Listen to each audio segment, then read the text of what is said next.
bonjour à tous de nouveau, bonjour à ceux qui nous ont rejoints et bonjour à ceux qui sont restés. Voilà, alors la pluie s'invite, mais j'ai regardé la météo, ce ne sera que quelques minutes. Et vu le sujet qu'on va aborder, on va dire que c'est plutôt salutaire. Hein, voilà, donc n'hésitez pas à vous rapprocher, à vous mettre sur les côtés. Ici, vous serez à l'abri, ici à l'angle. Voilà, et puis dès que ça... C'est vraiment que quelques gouttes qui vont durer quelques minutes. Donc pour ce deuxième temps partagé de scène ouverte, on va questionner un sujet important qui est la gestion du réchauffement climatique dans les grandes villes. Et donc nous sommes à Paris, hein, ça ne vous aura pas échappé, et donc on va accueillir des enjeux sur la question de Paris en 2050. Voilà. Je vais laisser Jean Audouze, qui est ici, qui est scientifique associé depuis plus de 5 ans au Théâtre de la Ville, un grand astrophysicien. C'est lui qui va modérer cette rencontre qu'il a pensée et construite, puisque c'est le principe de cette scène ouverte. Voilà, on travaille avec nos partenaires et on laisse l'espace et la parole à tous les âges également, puisque nous avons ici représenté tous les âges de la vie et ça nous importe. Et je suis heureuse de voir que dans le public également, nous avons aussi tous les âges. Voilà, Jean, je te remercie. Tu nous fais un honneur d'être présent encore une fois pour ces rencontres. Et je te laisse maintenant la parole. Merci. Merci Julie, bonjour à tous. Alors vous allez vous demander pourquoi un astrophysicien va organiser une table ronde sur le réchauffement de Paris en 2050. Alors j'avoue ma turpitude, pendant 4 ans, de 89 à 93, j'étais chargé des problèmes d'environnement dans un endroit pas très loin d'ici. Voilà. Donc c'est pour ça que je suis peut-être pas très pertinent, mais un peu quand même. Voilà. Alors, je vous dis un peu comment ça va se passer. À savoir que Monsieur Alexis Govessian, qui est donc Govessian, pardon, hein, qui est donc conseiller de Paris, qui est président de la commission environnement, climat et biodiversité, propreté du Conseil de Paris, et qui est aussi donc un élu du 9e arrondissement et qui participe aux travaux d'une commission de la ville de Paris qui réfléchit sur comment faire en sorte que Paris reste vivable en 2050. Donc, il va commencer à nous présenter l'état des réflexions de cette commission. Puis ensuite, vous aurez donc mon voisin, Monsieur Denis Laming, architecte international. Alors, je ne fais pas tout citer, en tout cas le Futuroscope, et puis plusieurs villes en Chine. Et surtout, pourquoi il est là? Parce qu'il a conçu des villes nouvelles à Marsden, à côté d'Abu Dhabi, et puis en Chine, le Pékin énième génération, je ne sais plus combienième. Et donc, il est pertinent pour dire un peu comment une ville peut s'adapter au réchauffement climatique. Et puis ensuite, nous avons la chance d'avoir 2 futurs urbanistes. Excusez-moi, vous savez, Alzheimer me guette. Hein. Alors donc, Elsa Demedjean, qui est donc, elles sont toutes les 2 étudiantes au Master 2 d'urbanisme et d'aménagement de Sorbonne Université. Et puis, en ce moment, elles sont l'une et l'autre, font des stages très intéressants. Elles vous le diront un peu les stages qu'elles effectuent actuellement, qui les rendent tout à fait pertinentes pour poser des questions ou même faire des commentaires et éventuellement aussi peut-être des préconisations sur ce sujet. Donc, sans plus attendre, si Alexis veut bien nous dire un peu l'état des réflexions de la ville de Paris. Merci, bonjour à tous. Et, je suis ravi d'être ici à l'invitation de Jean Audouze pour partager quelques moments de réflexion avec vous. Normalement, c'est pas moi qui devais être là, hein, donc je souhaite rappeler la personne qui devait être là, qui s'appelle Maude Lelièvre, qui est ma collègue et amie du 9e arrondissement et qui est une spécialiste de ces questions de climat et de biodiversité. Moi, je suis un simple président de commission au Conseil de Paris, Vous savez, au Conseil de Paris, il y a 8 commissions. La commission des finances, de la culture, de la sécurité et la commission de l'environnement, climat, biodiversité et propreté sous l'angle de la stratégie biodéchets et puis organisation de comment faire qu'il n'y ait plus de déchets à Paris. Donc cette commission est passionnante puisqu'il y a 4 adjoints de Madame la maire qui travaillent avec moi. Les 2 sont des écologistes. Ils s'occupent de tout ce qui concerne la végétalisation, la transition écologique, le climat, et une autre qui s'occupe de tout ce qui est agriculture, alimentation, en la personne d'Audrey Pulvar, qui est une adjointe très compétente. Et enfin, Colombe Brossel, qui s'occupe des questions de déchets et de propreté. Donc, au Conseil de Paris, il y a eu l'année dernière toute une réflexion sur que devient Paris en 2030. C'était d'abord en 2050, mais très rapidement, on s'est rendu compte qu'en fait, ce n'était pas la peine d'aller si loin et que déjà en 2030, on allait être à 50 degrés pendant plus de 30 jours par an. Et cette question a été mise en débat. Et le Conseil de Paris a souhaité organiser une mission d'information et d'évaluation. En fait, à Paris, il y a des missions d'information et d'évaluation. C'est comme ce que l'on fait au niveau des commissions à l'Assemblée nationale et au Sénat. Et on réfléchit à plusieurs, majorité, opposition, sur ce qui doit être fait par rapport à un sujet donné. Les dernières missions, c'était sur l'enseignement artistique et culturel, c'était la santé à Paris. Et là, cette fois-ci, nous avons travaillé sur Paris à 50 degrés, super vague de chaleur.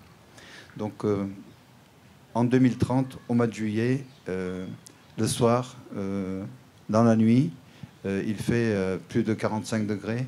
Vous n'arrivez pas à dormir. Comment les choses se passent? Qu'est-ce que la ville a préparé pour vous? Et qu'est-ce qui doit être fait pour qu'on n'arrive pas à des extrémités? Donc, une mission à la fois des élus de la majorité, de l'opposition, avec un président écologiste, Alexandre Florentin, et une rapporteure qui est donc Maude Lelièvre, celle dont je parlais tout à l'heure, qui nous ont organisé toute une réflexion avec à peu près 75 rencontres et auditions d'experts, avec plus de 39 contributions écrites et puis énormément de réflexions pour aboutir à un rapport qui fait 250 pages et qui contient 85 préconisations. 85 préconisations concrètes. Effectivement, on ne peut pas... en plus, le cadre ne s'y prête pas pour un tel débat sur chaque préconisation. Ce que je voudrais vous dire, c'est Paris n'est pas du tout aujourd'hui prête à faire face à ces enjeux. Et tout le monde le sait, que ce n'est pas une question de politique. Tout le monde est en face par rapport à cela et tout le monde souhaite se préparer. Il y a des problèmes énormes, parce que Paris est une ville minérale. Et il y a très peu de végétalisation par rapport à ce qui est recommandé par l'OMS. On est à un quart à peu près de ce qu'il faut faire en moyenne. Donc ça, c'est un vrai sujet. Et donc, minéral, des problèmes de réflexion, de santé publique, d'organisation de l'espace public également. Donc, sur toutes ces questions, des actions qui doivent être entreprises et par ailleurs des financements qui doivent être trouvés parce que tout cela suppose, c'est bien de lancer des idées et des projets, mais derrière, il faut les financer.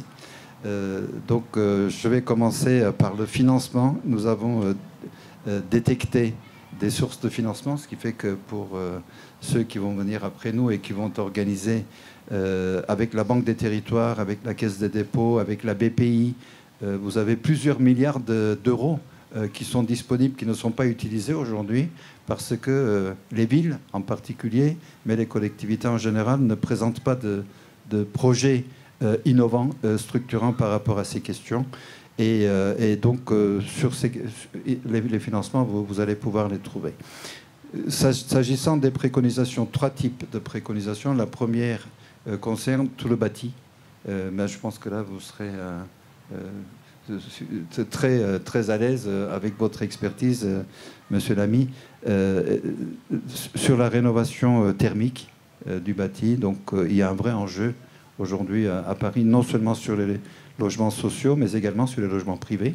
Donc, il s'agit là de plusieurs milliards qu'il faut engager très vite et d'ici 2030, parce qu'en 2030, effectivement, les 50 degrés, c'est une réalité et non plus seulement une idée. Donc, tout ce qui est rénovation thermique du bâti, l'urbanisme qu'il faudra revoir, restructurer, mais avec le handicap que nous avons et dont nous avons hérité, en fait, ce système haussmannien qui est magnifique, qui est la culture de Paris, le patrimoine parisien, mais en même temps très compliqué au niveau de la gestion de la chaleur et puis de la chaleur extrême que nous allons vivre. Donc, comment organiser tout ça?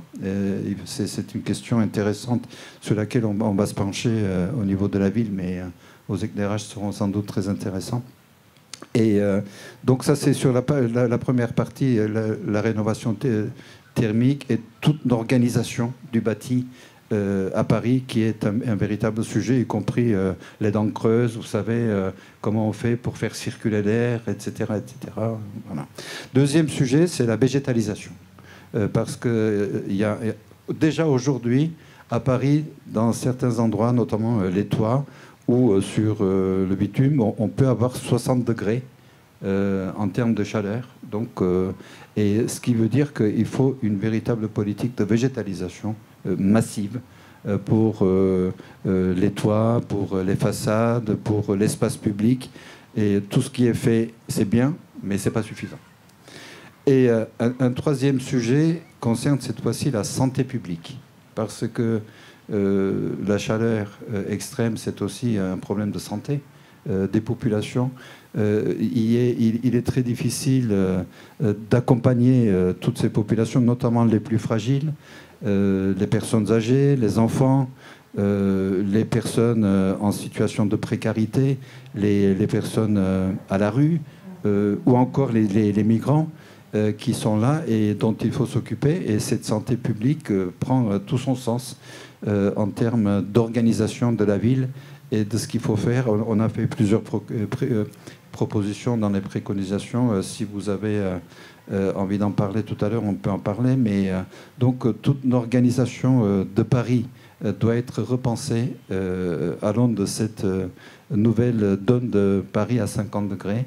Et non pas en 2050, mais en 2030, c'est-à-dire demain matin.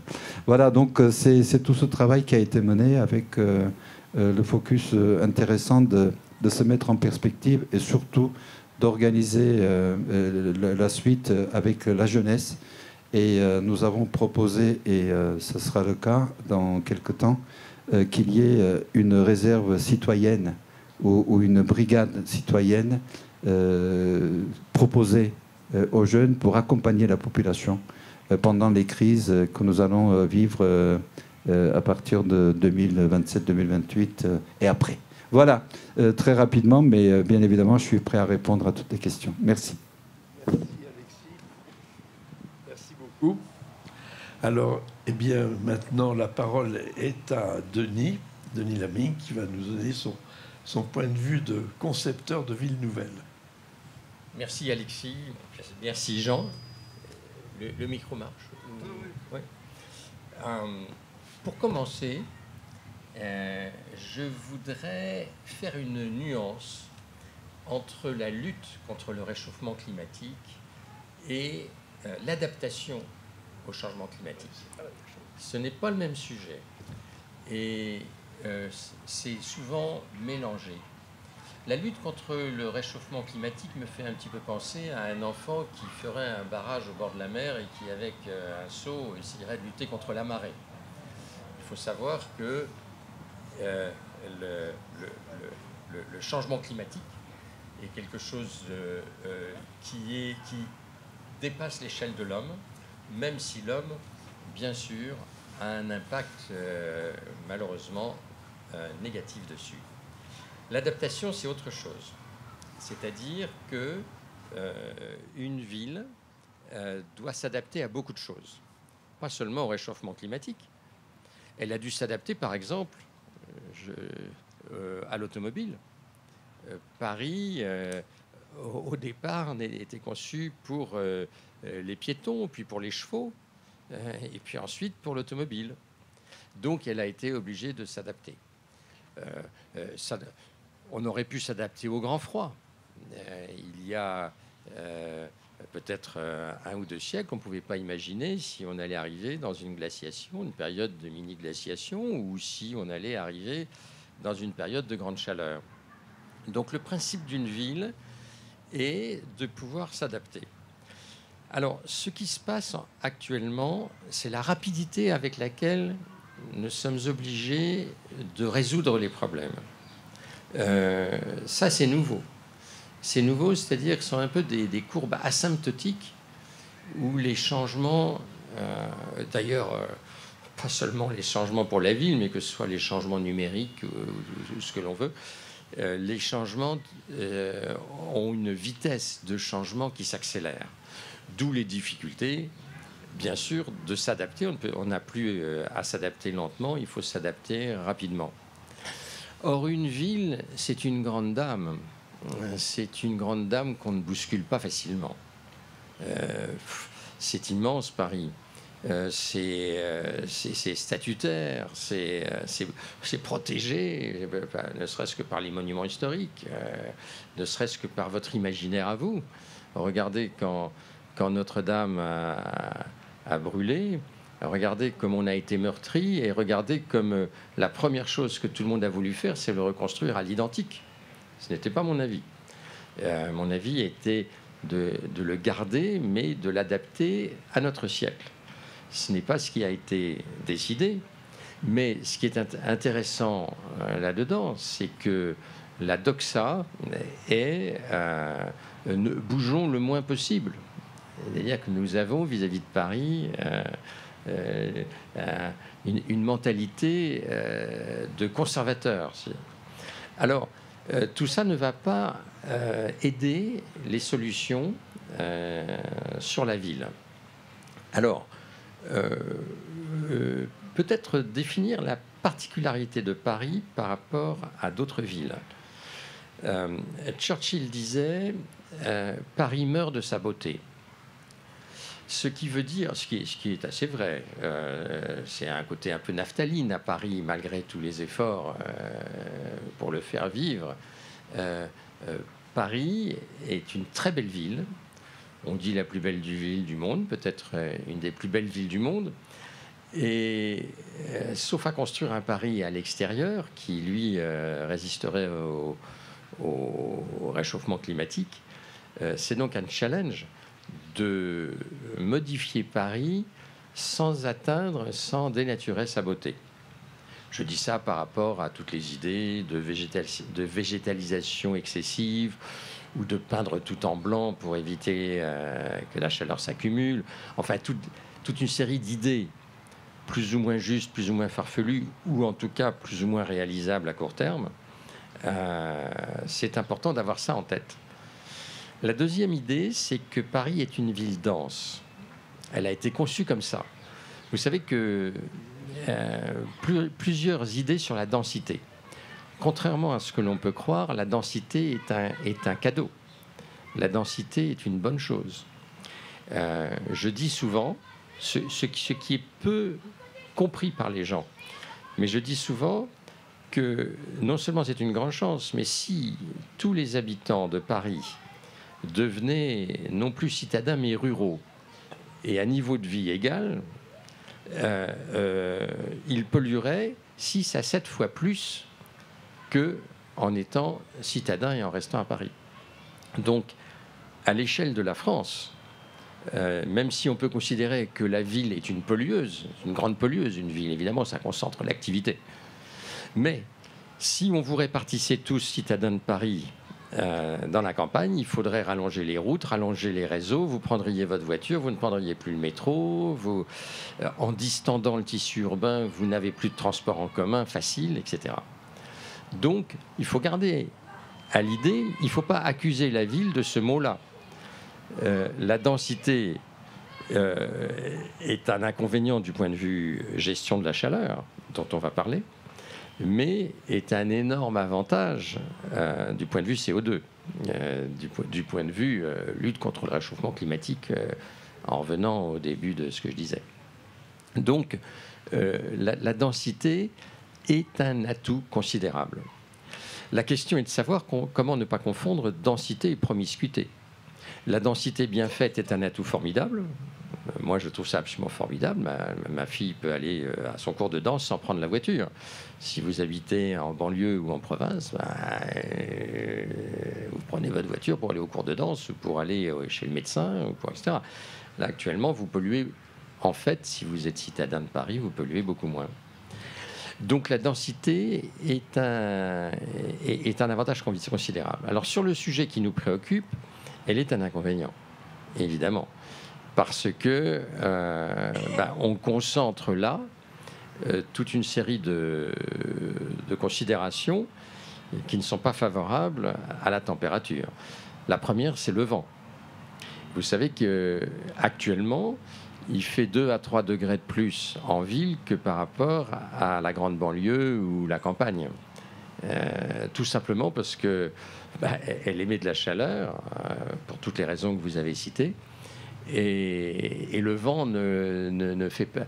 Il est gêné par les immeubles. Et une ville n'est pas aérodynamique. Elle n'a pas été conçue pour pouvoir être balayée et léchée, si je peux dire, par le vent. Donc, la première considération, c'est le vent. Il y a des solutions. La deuxième considération, c'est qu'elle est imperméable.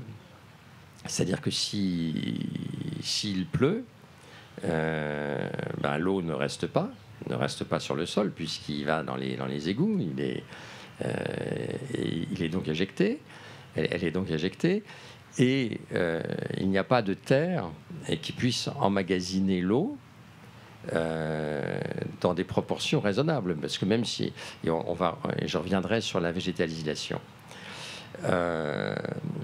La troisième idée, c'est que le bitume et les toits emmagasinent la chaleur et qu'en ce qui concerne les toits, évidemment, d'habiter au dernier étage est un challenge. Actuellement, le prix de l'immobilier augmente au fur et à mesure des étages. On verra peut-être un jour que ce sera l'inverse, que le prix de l'immobilier descendra au fur et à mesure que vous monterez. Je dis ça, c'est une hypothèse. Il y a aussi le problème de l'inversion du gradient thermique. Il faut savoir qu'une ville qui génère au-dessus d'elle une sorte de nuage, plus ou moins brouillardeux. Moi, dans mon enfance, il était très brouillardeux parce que on se chauffait au gaz, on se chauffait au charbon. Les voitures n'avaient pas de pot catalytique, il n'y avait pas encore de voitures électriques. Et c'était très pollué.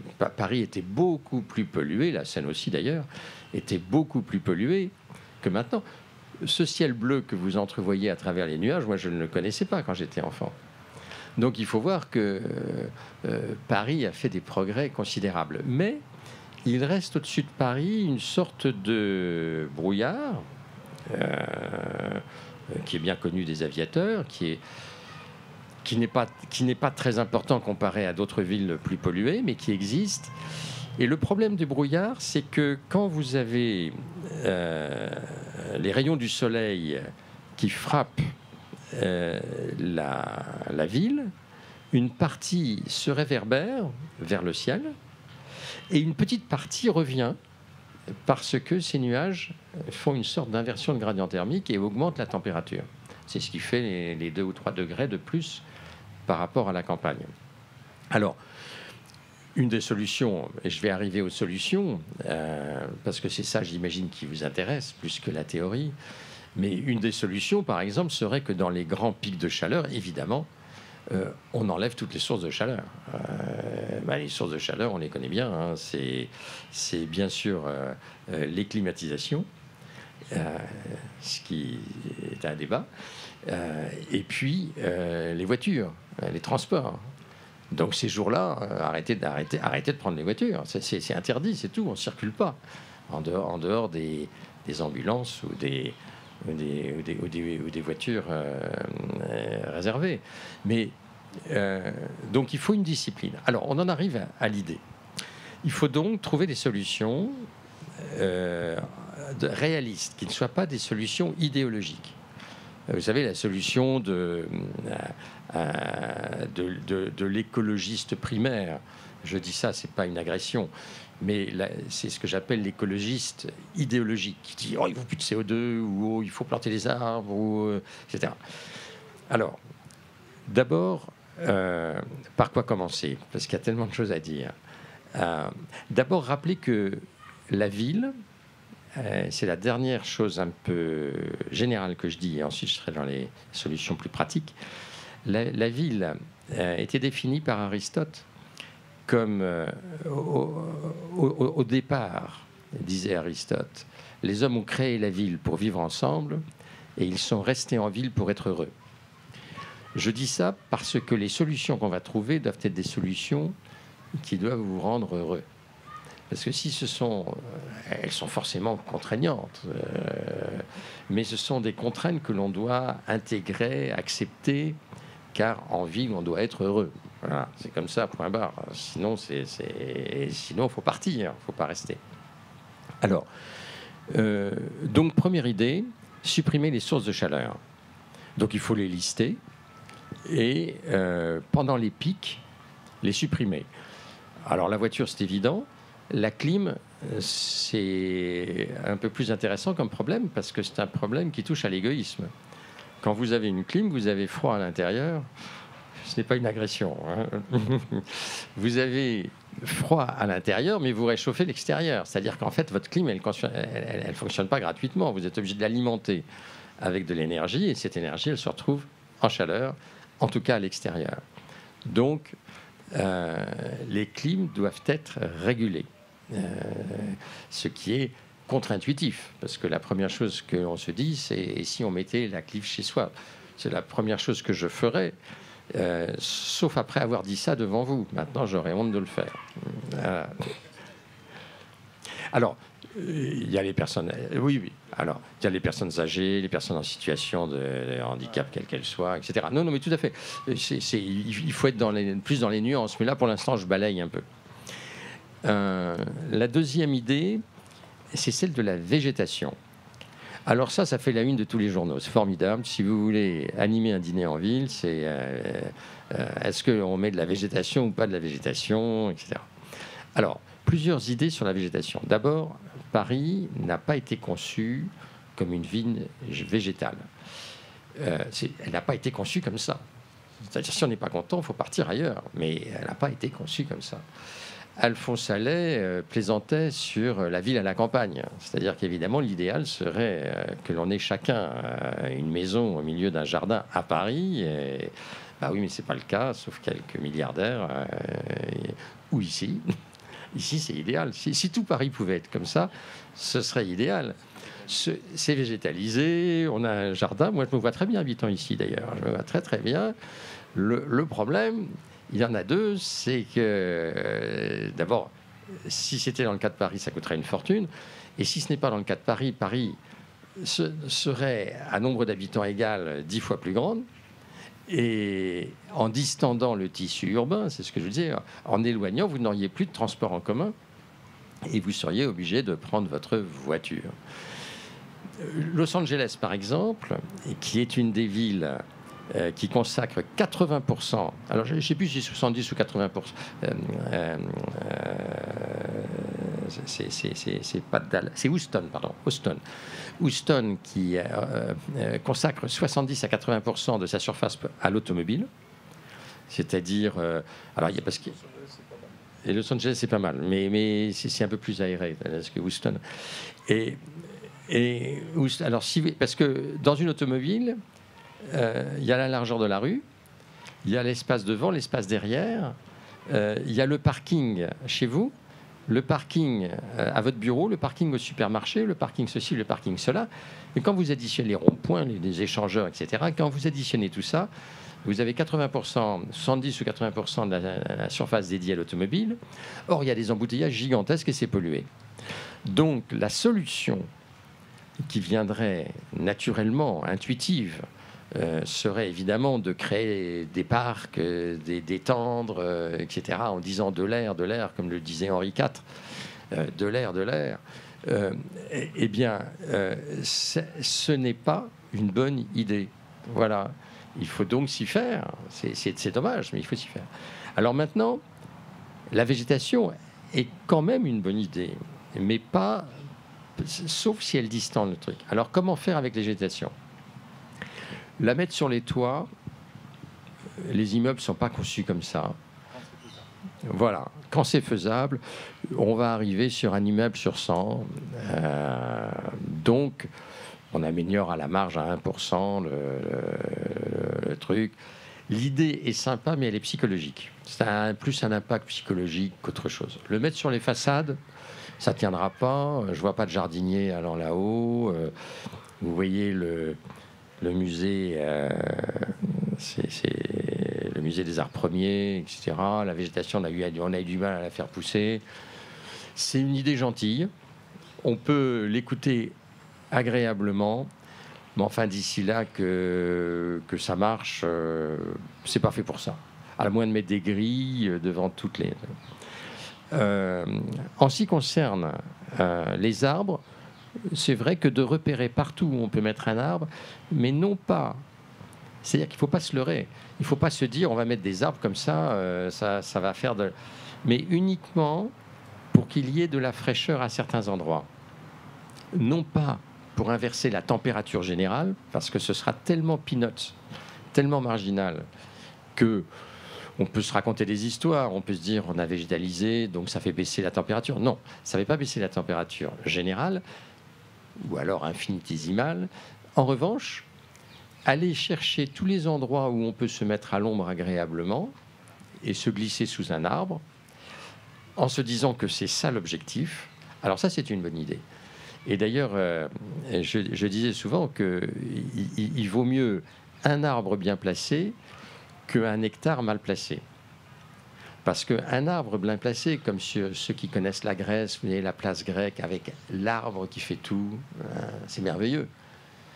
Un hectare au milieu d'un rond-point, un échangeur autoroutier, vous n'irez jamais. Ça n'a aucun intérêt. Alors, sur la BAC, on va dire, oui, on a planté tant d'arbres.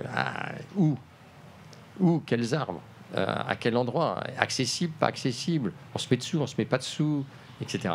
Donc, attention aux effets d'annonce. Vous savez, un peu simplifié du journaliste qui va dire, voilà, on va à la mairie, pardonne-moi, parce que si jamais, mais à planter 250 000 arbres, c'est pas ça le sujet. Le sujet, c'est où l'arbre a-t-il été bien planté. Une ville doit aimer ses arbres. Alors, quand on aime quelqu'un, on ne compte pas. On compte pas. On dit pas, voilà, quand vous offrez un bijou à la femme que vous aimez, vous ne donnez pas 250.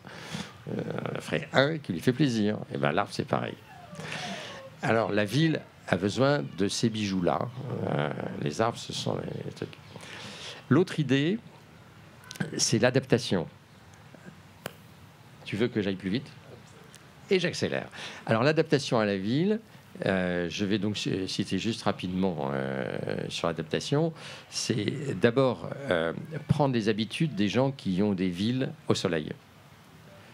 C'est quand même pas très compliqué d'ouvrir sa fenêtre la nuit, de la fermer de jour, de mettre un brise-soleil à l'extérieur et non pas à l'intérieur. C'est très important parce qu'il faut piéger la chaleur à l'extérieur de votre logement et pas à l'intérieur. Donc il faut mettre le brise-soleil à l'extérieur. Il faut mettre certainement reprendre ce que faisaient les anciens dans les périodes, dans les endroits où il y avait du désert, c'est-à-dire de l'eau. Vous faites évaporer l'eau parce que l'eau, en s'évaporant, pompe les calories. Et vous avez un système de récupération pour éviter d'augmenter l'hygrométrie. Donc il y a toute une série de solutions qui sont assez faciles. Et je vous en donne une. Je pensais, moi j'avais été à l'exposition universelle, par exemple, de Séville, tout à fait. Il y a des brumisateurs. On mettrait, je donne juste cette idée que je suggère à la mairie de Paris parce que je ne l'ai pas vu dans les trucs, on mettrait à chaque bouche d'incendie un élément, un mobilier urbain qui serait un brumisateur. Parce que l'eau, on l'a, contrairement à ce qu'on croit, si jamais on gère bien l'eau, on l'a. On mettrait tout simplement des brumisateurs, et bien en marchant dans la rue et le sol autour baisserait considérablement de température. Et voilà. Désolé d'avoir été long. Mais pas du tout, pas du tout. Mais je suis le maître des horloges, donc voilà. Et bien maintenant, Charlotte... oui. Juste pour... parmi les 85 préconisations, il y a bien évidemment les climatiseurs qu'il faut arrêter à partir de 2030. Bien évidemment, la circulation automobile doit être régulée encore plus drastiquement. Et par ailleurs, sur tout ce que vous avez dit, l'adaptation au changement climatique, c'est absolument ce sur quoi on a travaillé. Et on verra tout à l'heure au niveau du débat comment les choses s'avancent. Donc maintenant, c'est à Charlotte et à Elsa, dans l'ordre qu'elles le veulent, de commenter ou de proposer, enfin de faire ce qu'elles veulent, en fait, de réagir à ce qu'elles viennent d'entendre. Oui, du coup, merci pour vos deux interventions qui font écho, nous, au parcours qu'on a suivi et au stage qu'on suit actuellement. C'est vrai qu'il y a des grands enjeux qu'on revoit, des sujets qui sont récurrents. Moi, je pense que la question majeure qui me viendrait à l'esprit à vous poser, effectivement, nous cinq, on n'est pas de la même génération. Je pense que oui, la question majeure, ce serait, vous, étant une génération avant la nôtre, quelle vision vous avez de ça? Et surtout, est-ce que vous vous sentez pessimiste, optimiste au vu des prédictions de Paris à 2050? Quelle est votre vision de la chose? Vous voulez dire coupable? Alors, vous posez la question à qui? À chacun de nous. Je veux bien répondre. J'ai des enfants et j'ai eu quelque chose à transmettre. Donc, c'est ma vie de citoyen et de responsable et d'acteur qui agit dans le cadre de la ville, de son espace, de son environnement, de son pays et du monde. Donc, dans ce cadre, ce que j'ai comme vision, ce que j'avais comme vision hier n'est absolument pas celle d'aujourd'hui et surtout celle qui doit être celle de demain parce que les choses évoluent. Et il me revient, comme la ville d'ailleurs, de m'adapter à la situation, à la donne que cela représente. Donc, la question n'est pas une question en soi, puisque quelle que soit la situation, nous sommes en situation de transmission, et puis la transmission requiert surtout le sens de responsabilité. Donc voilà ce que moi j'ai comme réaction. Avant peut-être que Denis réagisse, je rappelle simplement qu'avec le directeur de cette maison qui n'écoute pas, évidemment, comme d'habitude, et il y a à peu près 5 ans, on a émis une charte qui est la suivante. Effectivement, nous sommes plus vieux que vous, ça c'est clair. Mais on pense à vous. Et donc ici même, avec Julie d'ailleurs, on a émis ce qu'on appelle la charte 18-21. Pourquoi 18-21? Parce qu'on a choisi 2018 parce que ceux qui sont nés en 2000 atteignaient leur majorité. Ça veut dire que tous les gens qui sont nés en 2000 et plus, devenaient donc majeur. Et notre idée, c'est, avec nos expériences, par exemple celle de Denis, etc., notre idée à nous, c'est on est à votre disposition. C'est vous qui allez avoir les manettes, c'est vous qui allez décider, mais on peut vous donner très simplement notre expérience. Voilà, c'est un peu notre état d'esprit. Pardon. Alors, deux idées. Je pense que dans votre question, j'ai envie de répondre sur deux aspects. La culpabilité des générations précédentes et la deuxième... Je ne suis pas coupable. Non, mais oui, mais c'est pas toi, c'est pas toi.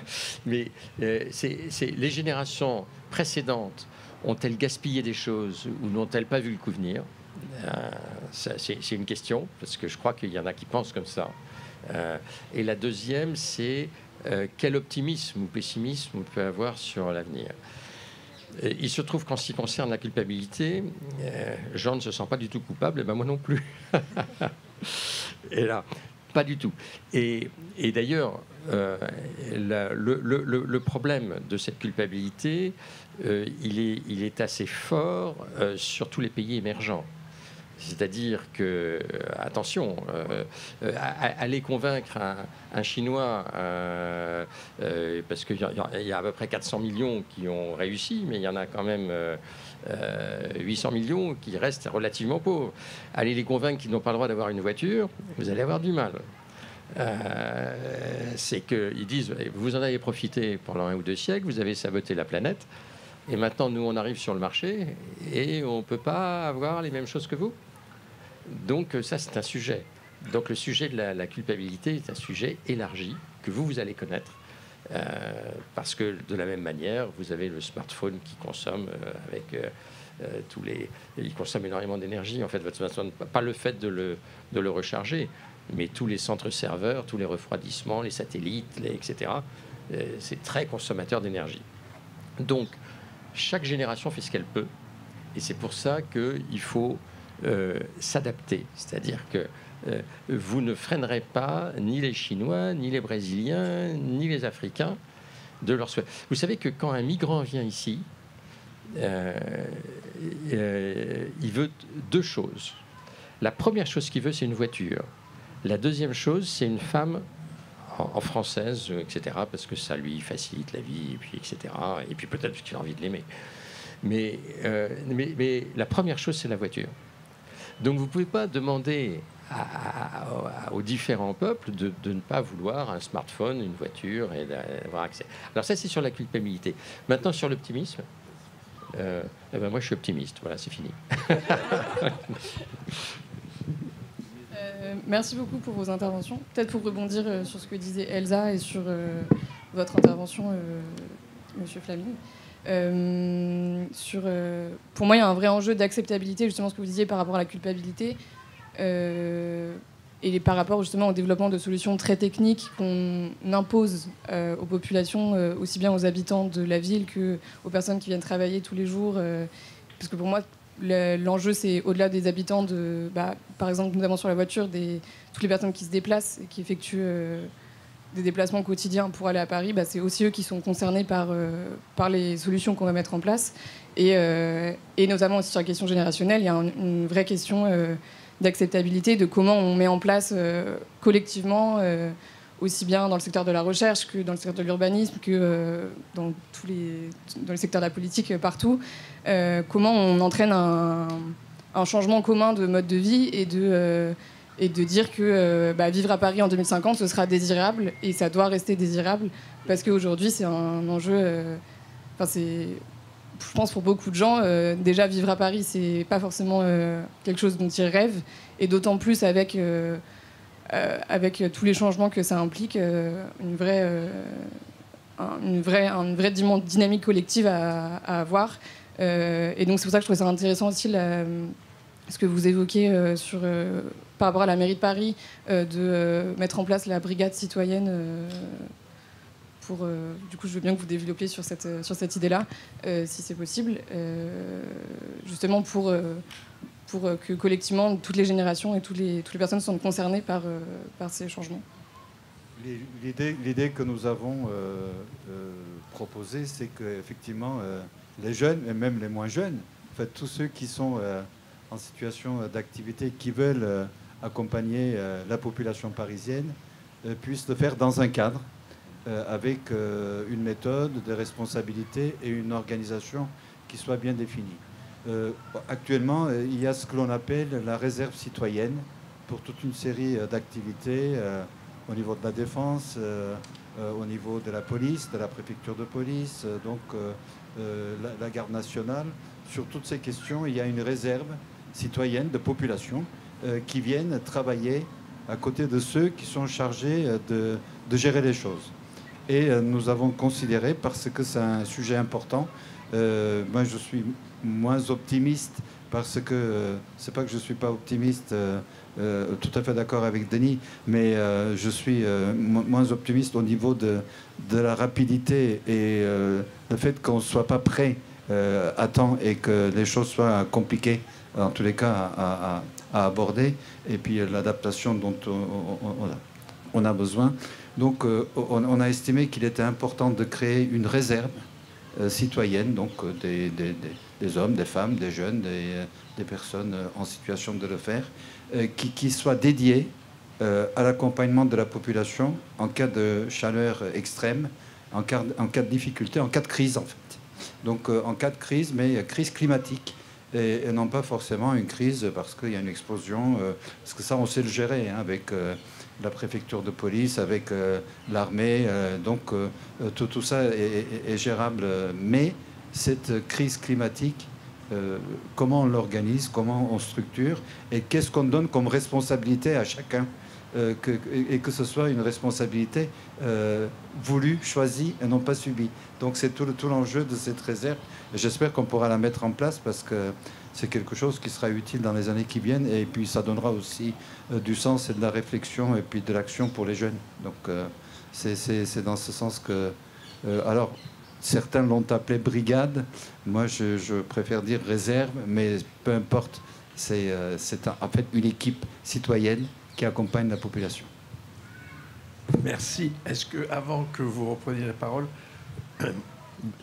moi, je voudrais quand même dire qu'il y a des freins qui ne dépendent pas de la ville de Paris, qui ne dépendent pas de nous. Premier frein, je constate, par exemple, la gestion du réseau métro-bus de Paris. La RATP, quand ils font une station tous les 20 ans, enfin, moi, je pense que la RATP est vraiment en deçà j'utilise le métro.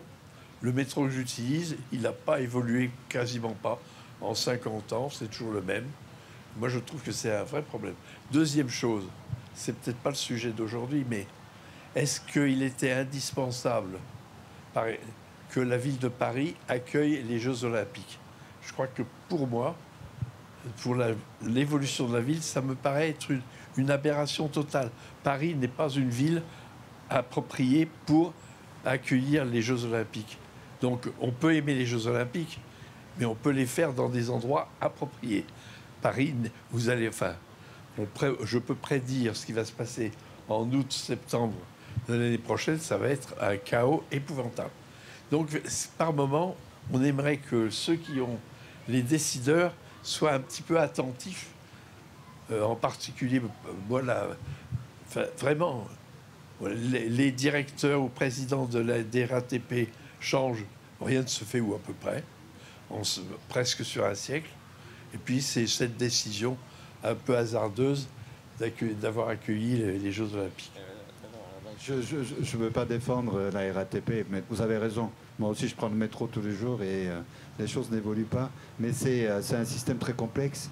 Et ce qu'il y a, c'est que nous, on peut aller très vite aujourd'hui parce qu'on n'a plus le temps. Et la temporalité pour ce genre de choses n'est pas la même. Et ils ont besoin de... Par exemple, ils ont annoncé qu'il y a un nouveau métro sur la ligne 11 avec des rames extraordinaires, etc., qui est livré. Donc, c'est-à-dire qu'il y a des choses qui se passent, mais par rapport à nos besoins, c'est nettement insuffisant. Et c'est un peu comme l'histoire des villes au soleil. Marseille ou Séville, ils ont mis 500 ans à s'adapter à la chaleur et à s'organiser au niveau de la ville, y compris au niveau de son urbanisme. Nous, il faut qu'on le fasse en quelques années. Donc, c'est tout l'enjeu que nous avons aujourd'hui. Donc ça, c'est sur l'aspect RATP, c'est important. Et par ailleurs, au niveau des préconisations, cher Jean, nous avons aussi dit collectivement, à l'unanimité, que les Jeux Olympiques, ce n'était pas une bonne idée.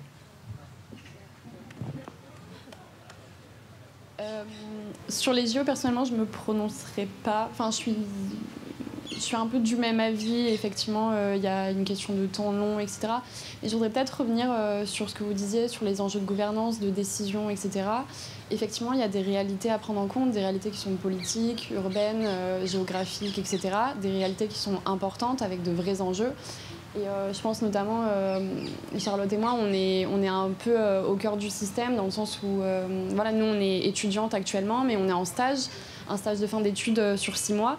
Donc on est dans des entreprises qui nous permettent de mettre un premier pied dans ce domaine-là. On est dans l'urbanisme, donc on travaille effectivement en collaboration et en corrélation avec des décideurs. Et à titre personnel, je suis dans une petite boîte qui s'appelle Influence for Good. On est une dizaine de personnes et personnellement, je suis chef de projet. Je travaille en tant qu'AMU et AMO, donc assistance à la maîtrise d'usage et assistance à la maîtrise d'ouvrage.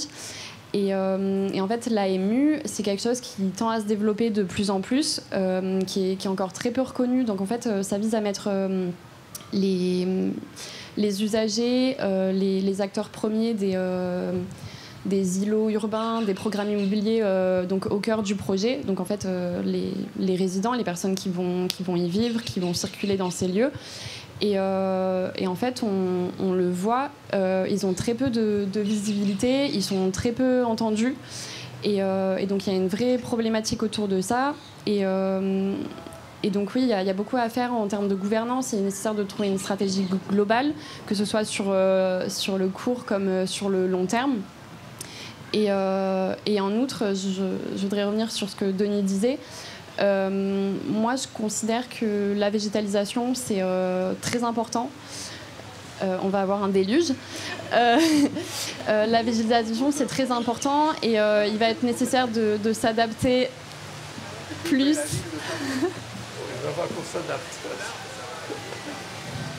Je vais être rapide. Il va être nécessaire de s'adapter, à mon sens, plus que de chercher à réduire le réchauffement climatique.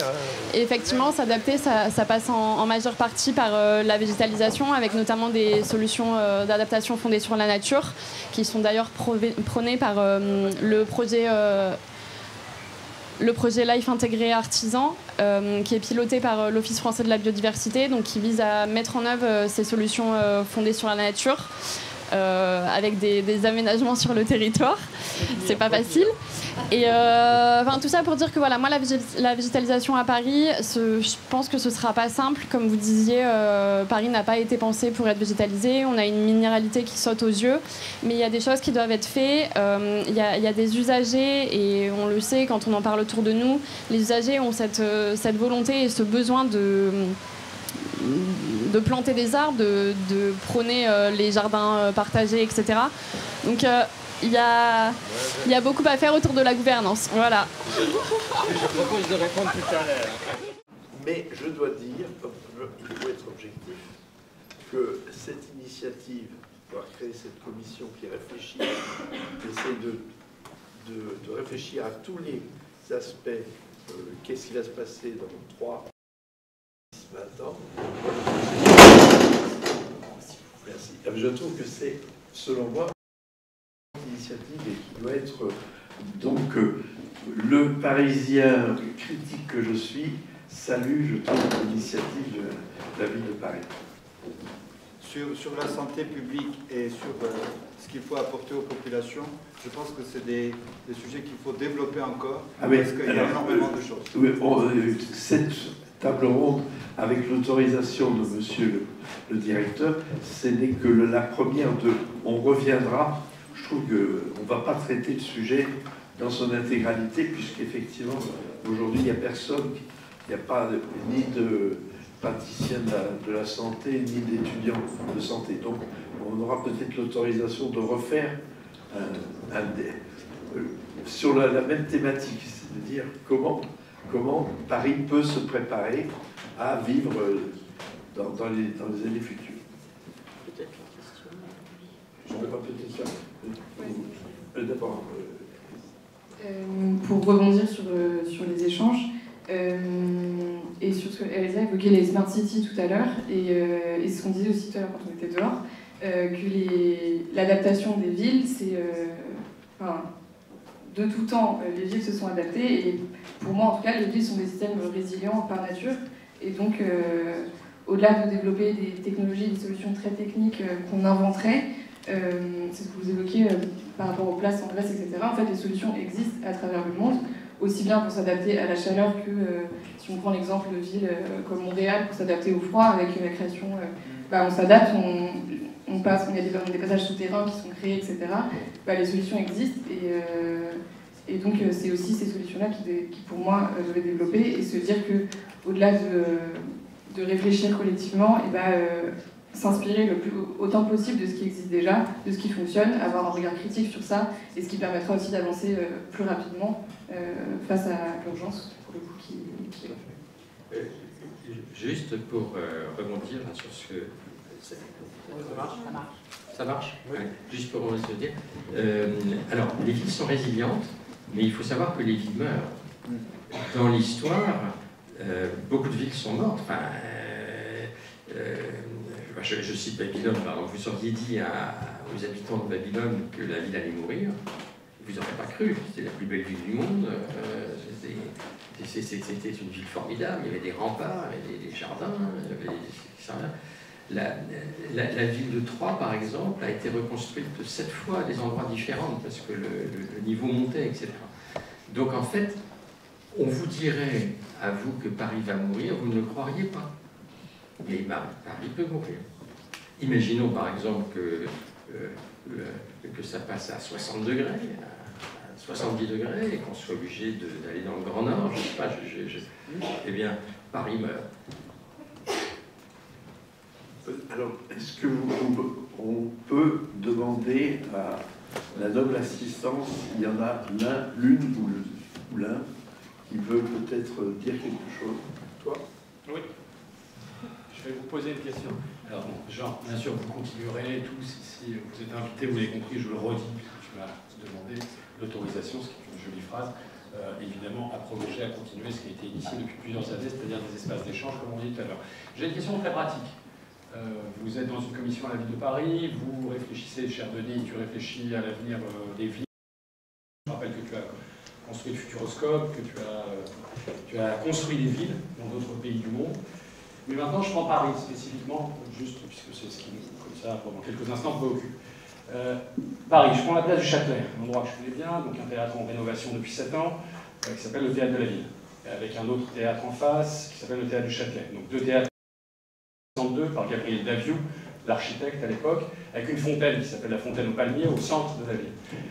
C'est quasiment un point zéro kilométrique, en face le palais de justice et le théâtre du Châtelet. Châtelet, ça veut dire en espagnol petit château. Je parle vite parce que vous passez les éléments rapidement.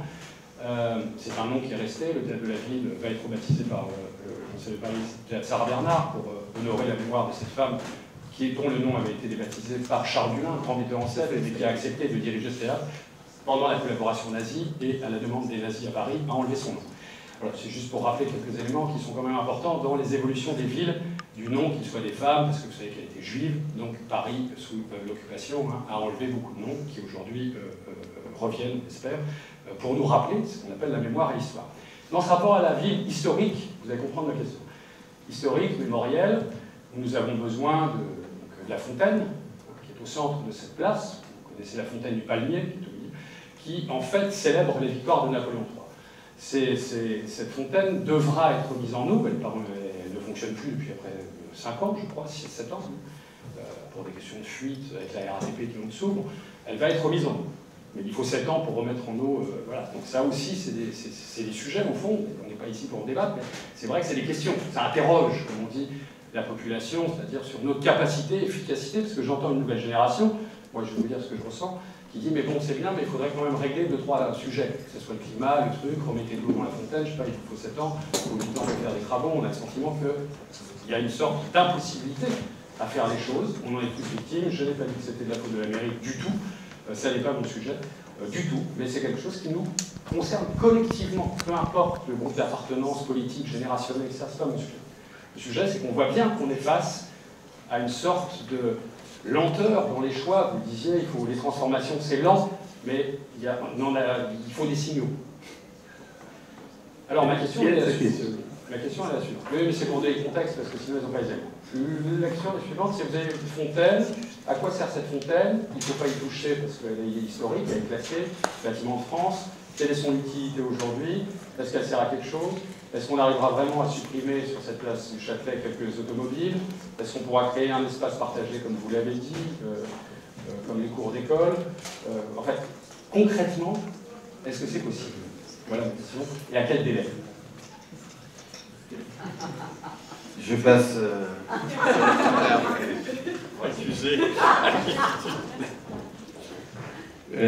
C'est la question du... On s'est habitué au temps long, en fait. On s'est habitué au temps long. La première fois que j'ai conçu aux États-Unis, c'était l'extension du musée Boeing de Seattle. J'ai été surpris à quel point tout était beaucoup plus lent aux États-Unis. Je pensais que là-bas c'était très rapide, c'était formidable, c'était le Far West. Bon, voilà, on faisait un plan et puis hop, c'était construit en 1 ou 2 ans. Oh là là, des procédures, tout était long, tout était têtu, etc. Et nous, on s'est américanisé, je crois. C'est-à-dire, quand je rendais un concours, au début de ma carrière, il y avait 20 pages. Puis ensuite, 100 pages. Actuellement, il y a 300, 400, 500 pages, etc. Les délais, avant, il fallait, en 1 ou 2 mois, il fallait rendre le projet. Maintenant, il faut 4 mois, 5 mois. Les analyses, tout est long. Donc, on est arrivé dans un cycle de temps long. À mon avis, on va être obligé d'en sortir. Moi, je trouve que ce que Anne Hidalgo a proposé, c'est très bien. Je ne suis pas de sa majorité, je suis plutôt dans l'opposition au niveau du Conseil de Paris, mais dans une opposition, j'espère, constructive, utile aux Parisiennes et aux Parisiens. Et lorsque le projet me semble intéressant, je ne fais pas cette opposition systématique qui dit « ce que vous dites, c'est pas bien ». Et moi, je trouve que cette place du Châtelet, telle qu'elle est imaginée, pour l'instant, nous en sommes à la communication. Mais il faut voir comment les choses vont s'organiser. On peut travailler ensemble, d'ailleurs, majorité opposition sur ces questions. Mais en fonction de ce qu'elle propose, je trouve que ça va plutôt dans le bon sens, parce que c'est le sens de l'histoire, à Paris aussi. C'était le cas des quais. Au départ, les quais, c'était même pas la droite, hein, c'était d'abord... c'était même pas la gauche, c'était d'abord la droite. Ensuite, c'était la gauche. Aujourd'hui, plus personne n'en parle. L'espace a été rendu aux Parisiens, à la population, aux piétons, aux cyclistes, dans certains endroits. Je trouve que c'est bien. Et si la place du Châtelet peut avoir cette originalité dans cet endroit, dans cet espace, et qu'il y ait un peu cette havre de paix qu'on peut avoir dans ce coin, c'est intéressant. C'est intéressant parce que c'est aussi comme ça qu'on va avancer et puis qu'on va refaire la ville et puis réorganiser les choses. Après, c'est au détriment d'automobilistes et d'autres modes de circulation, c'est vrai. Donc il faut de la concertation, il faut discuter avec les uns des autres, il faut trouver comment on organise des choses, comment aux portes de Paris on met en place des dispositifs qui permettent d'accueillir des véhicules et ensuite des transports en commun. Mais en tous les cas, par rapport à votre question, pour Châtelet, puisque ça vous intéresse, ben oui, et puis moi ça m'intéresse beaucoup, et puis c'est juste à côté, comme ça on pourra se voir tout en marchant sans regarder s'il y a des voitures ou pas, c'est déjà pas mal, donc je trouve que c'est une bonne idée. Merci. J'ai envie de faire un commentaire qui n'a absolument rien à voir avec la science, ou même première observation. Alors vous savez, il y a beaucoup de travaux, et quand on fait des travaux, on construit des bâtiments provisoires. Moi, je constate que le provisoire, il se met à durer dans des temps infinis. On a mis par exemple, les universités, on met des laboratoires dans des AGECO. Alors, on croit que ça va durer 6 mois. Non, ça va durer 2 ans, 3 ans, 4 ans. La deuxième remarque que je voudrais faire, c'est pour bien lutter, pour avoir une bonne réponse effectivement aux évolutions climatiques, il faudrait que l'État et les collectivités locales fassent un peu un travail de simplification administrative. J'ai écouté Denis qui dit maintenant pour faire un dossier, il faut faire 300, 400 pages. Moi, j'ai été directeur de laboratoire dans les années 78. À cette époque-là, c'était fabuleux. On pouvait faire des choses. On pouvait recruter un ingénieur en faisant une annonce dans le Figaro, etc. Est arrivé les années 80, une chape de plomb administrative est arrivée. Aujourd'hui, un directeur de laboratoire, je vous signale, ne peut ni recruter ses ingénieurs, ses techniciens, ni choisir ses chercheurs. Hein, ça ne dépend pas de lui, ça dépend d'ailleurs. Par exemple, en ce qui concerne l'organisation, par exemple, de l'enseignement, les professeurs ne dépendent pas du directeur du lycée, du collège, de l'école. Ils dépendent d'un inspecteur ou d'une inspectrice qui est à Dieu sait où, qui vient les voir une fois tous les 5 ans. Je veux dire, on a une organisation administrative absolument lamentable. Et donc, toutes les belles idées qu'on est en train de formuler, honnêtement, peuvent se heurter au mur de ce... Alors, c'est amusant parce que chaque année, pas chaque année, mais tous les 2 gouvernements, il y a un ministre de la simplification administrative. Alors, dites-moi, là, je mets au défi ici qu'on cite une simplification administrative. Impossible. Tout est devenu plus compliqué. Donc voilà. Vous avez raison, en fait, plus on simplifie, plus c'est compliqué. Oui. C'est, en tous les cas, plus on veut simplifier, plus c'est compliqué parce que le système est de plus en plus complexifié aussi. C'est-à-dire qu'il y a de plus en plus de garanties, de garde-fous, d'organisation de choses, ce qui fait que c'est une administration sans fin. Donc, une bureaucratie sans fin. Ça vient du fait d'un état d'esprit, je pense, qu'on ne fait pas confiance. Le jour où on fait... Il faut accepter de faire confiance. Oui, mais c'est plus compliqué que ça. Comment vous faites, qu'est-ce que vous dites sur le fait que vous avez l'État, donc la préfecture de région, vous avez le conseil régional, vous avez les conseils départementaux, vous avez la métropole, vous avez la ville, vous avez les communautés de communes, communautés d'agglomération, tout ça au même endroit. Regardez, lorsque je vous fais ce millefeuille, c'est peut-être là qu'il faut commencer par simplifier déjà. Sur le reste, effectivement, ça peut venir aussi. Ça s'appelle l'entropie. C'est-à-dire que notre civilisation vit, croît, se complexifie et meurt. C'est un phénomène physique qui touche absolument tous les domaines de la nature, de la vie. Ça, c'est l'entropie. Vous voulez dire quelque chose ?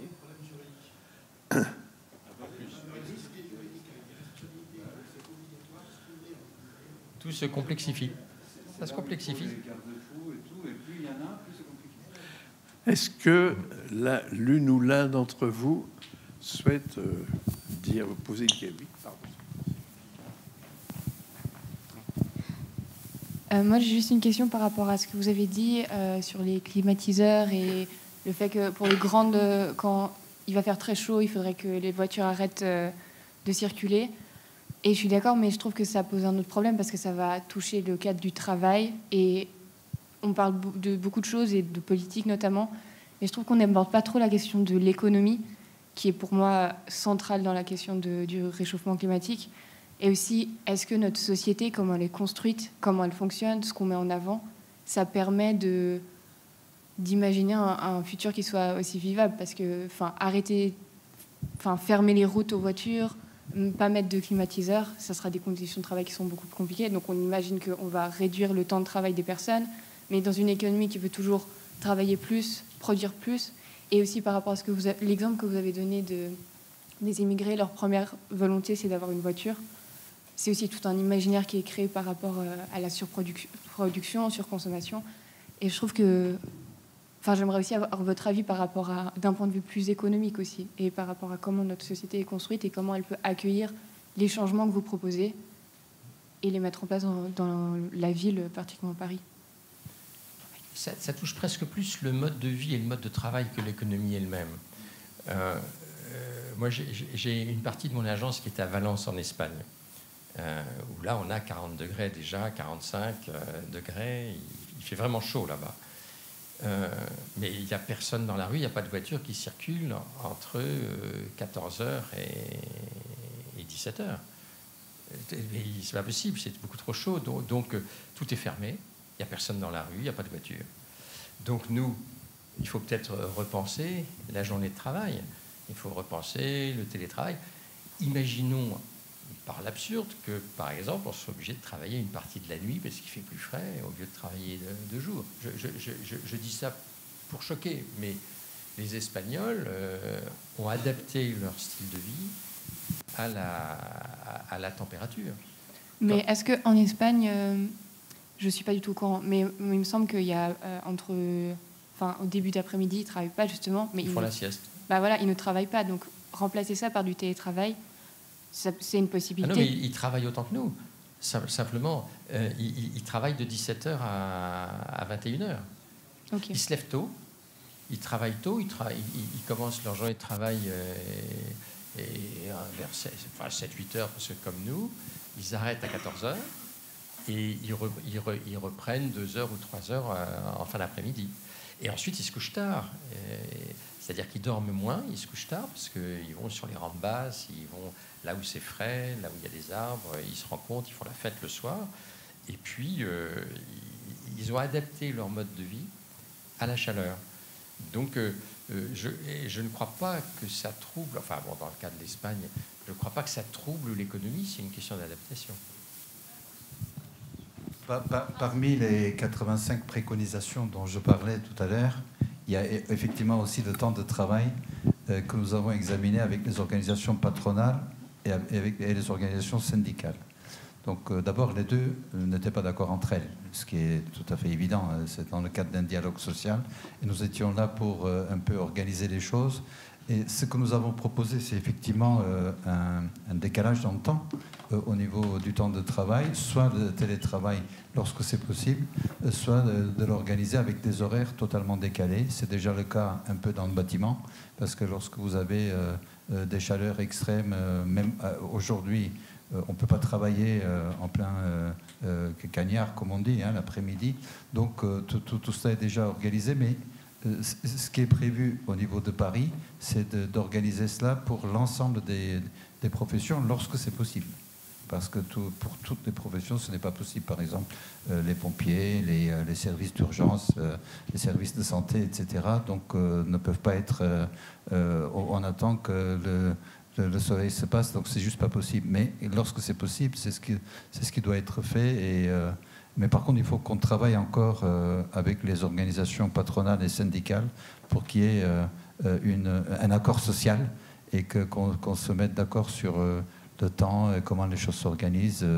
Mais ça fait partie des préconisations qui ont aussi été inscrites dans le rapport, que je vous invite à lire d'ailleurs, si vous avez la possibilité. Oui, je rebondis juste sur ce qui a été dit. À titre anecdotique, ça s'est déjà fait sur Paris durant la canicule de 2003, qui a été assez dévastatrice. Et il y a eu des groupes qui l'ont fait sur Paris, qui ont fait des horaires adaptés. Et j'ai pas les noms en tête, malheureusement. Mais il y a des grands groupes, des grands institutionnels qui ont adapté les horaires de travail pour leurs employés. Et pourtant, j'ai envie de dire, c'est des grands groupes, donc il y a encore il y a tout un chaînon qui fait que c'est des personnes, surtout en 2003, il n'y a pas eu le Covid, etc. Donc le télétravail, ça n'existait pas encore à l'époque, c'était pas envisageable. Mais tout ça pour dire qu'effectivement, oui, les horaires adaptés, comme en Espagne, ça s'est fait, et surtout au niveau institutionnel. Donc ça prouve que c'est possible. Malheureusement, c'était pas dans une bonne période, puisque c'était c'est un peu contexte de crise vu que c'était canicule, mais ça s'est fait et pour moi c'est synonyme que oui, pour moi c'est réalisable à l'avenir. Après, comme disait Alexis, ce sera pas possible sur l'ensemble des secteurs malheureusement, et même le télétravail, on le sait, c'est pas adapté à tout un chacun, mais je pense qu'on peut aller dans une bonne direction dans ce sens-là et que c'est envisageable. Avec peut-être aussi quelque chose qui peut changer, c'est qu'il ne faut pas habiter trop loin de son lieu de travail. Parce que si vous revenez faire la sieste, il ne peut pas avoir 1 heure de transport. Voilà, donc c'est la ville du quart d'heure. Donc non seulement ça dépend des professions, mais ça dépend aussi de la manière dont on s'organise entre lieu de travail et habitation. Bien. On me fait des signes qu'on doit bientôt... Il y a encore le temps pour une question. Une question. Monsieur le conseiller. Merci. Une question, monsieur... Oh, ça marche ou pas? Peut-être? Non? Bon, pas grave. Oui, une question, monsieur le conseiller de Paris. Vous avez parlé de l'isolation des bâtis, qui est un sujet majeur, si on veut réduire la consommation, que ce soit en hiver et se protéger en été. Sauf que là, on est face à une problématique aussi des bâtiments historiques de Paris. Comment peut-on, sur des bâtiments haussmanniens, sur des bâtiments publics et des bâtiments monumentaux... Désolé. Ouais, il est allumé, c'est moi, pourtant ça ne marche pas. Comment peut-on procéder? On va faire une isolation de l'intérieur, on pourra avoir le droit à modifier les toitures. Parce que là, la législation va être contradictoire. On va nous dire il faut isoler, et à la fois, on va dire les bâtiments de France, il ne faut pas toucher. Donc vous allez vous retrouver entre deux, on fait comment? Donc chacun va essayer d'isoler par l'intérieur, perdre un peu des mètres carrés, mais ce ne sera pas forcément bien fait, et ça ne marchera pas parce qu'il y aura toujours les ponts thermiques. Donc est-ce que là-dessus, il y a un plan? Est-ce que dans les 85 propositions, vous avez travaillé sur ce sujet concernant l'historique? Le souhait de travailler sur ce sujet, oui, parce qu'en fait, c'est un travail de dentelle, hein. C'est au cas par cas. Au cas par cas, c'est selon les situations, selon les lieux, les immeubles, les locaux, le modus operandi change. Et donc, ce que nous avons réglé, nous, c'est plutôt la question en amont du financement, de l'organisation et du suivi des opérations, faire en sorte que les différents partenaires, État, régions, collectivités, métropoles, se mettent ensemble pour accompagner tout ce dispositif de rénovation. Et après, au cas par cas, il faudra trouver des systèmes. Et ce sera différent. C'est plus le travail des spécialistes que le nôtre. Nous, ce que l'on a fait, c'est qu'on permet l'organisation de ce dispositif pour qu'à terme, la rénovation pour l'ensemble des locaux soit envisageable et que ce soit le cas pour aborder ces chaleurs extrêmes et puis être en situation d'adaptation. Après, selon les cas, c'est différent. Donc, on ne peut pas dire on va faire que ça. On ne peut pas dire non plus on va faire ça, ça, ça et ça, parce qu'il y a des choses qu'on n'a pas imaginées qui vont arriver. Et c'est cela aussi qu'il faudra mettre en place. Et là, il nous faut, c'est ce dont on parlait tout à l'heure avec Denis, en aparté, c'est qu'il nous faut le regard d'experts, de spécialistes, de gens qui connaissent. Et nous sommes là pour à la fois écouter, enregistrer et puis aussi mettre en place tout un dispositif qui accompagne. Et si je puis me permettre, il le faut rapidement parce que la législation, non mais au-delà de 2025, les bâtiments G, et ils sont tous en G à partir du moment où vous êtes sous les toits, ne sont plus louables. Tout à fait. Donc 2025, c'est demain. Il va falloir des consignes techniques pour pouvoir arriver à sortir de ce problème. Tout à fait. C'est une urgence. Bien.